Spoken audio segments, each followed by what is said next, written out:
All right, I'm going to just show you a tool that you might want to use for when you're like wanting to take pictures of your work and share it with me, because I did notice that a lot of people on their first few assignments, it was kind of hard for me to read some of your photos, which is to be expected.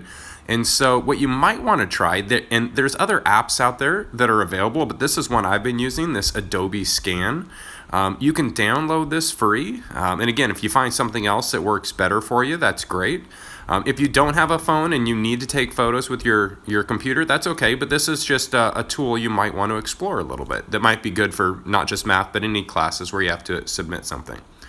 So let me show you how it works. After you download the app, I'm going to go ahead and open it up.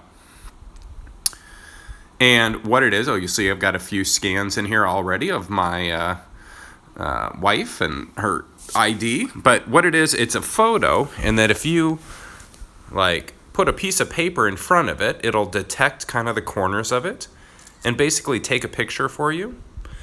And you can do more than one. This is kind of nice because you can do more than one piece of picture at a time. And so let me go ahead and get the second one here. We're doing this is the recipe we used last night for dinner. Once you are done, so I've got my two pieces of paper there. I'm going to go to the lower right hand corner where you see the two and open that up. And so these are saved in there, and I'm going to save them as a PDF. So if you note, and before I save them as a PDF, down at the bottom you see there I can edit or reorder things. But if they look good, and both of those look fine, I'm going to go up to the upper right-hand corner and click Save PDF. And so now that's been saved as a PDF document, and it pops up there on my screen. And then, of course, once you get to this point, you need to be able to share the document with me somehow. And so, let's see, where did it go? Oh, there it is. So I'm going to go ahead and click Share. And this is where you have some different options. I usually do share a copy. And so for sharing a copy, to get it onto your computer, you could airdrop it onto your computer. You could send it to yourself as an email.